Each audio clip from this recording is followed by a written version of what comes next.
Hello guys, in this video we're going to talk about how to create a paid Telegram channel.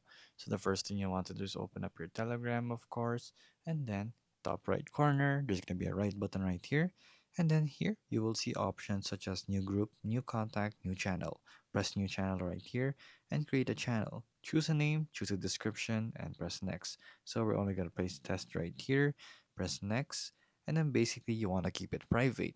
So whoever wants to try to join your group, they will have to pay you in a P2P manner. So there's not going to be a paid Telegram that's going to actually have automated entrance and automated payment. It's only going to be a P2P payment. So you have to do it yourself. Just keep it private and then share the link there because you can actually regulate this type of invite link right here.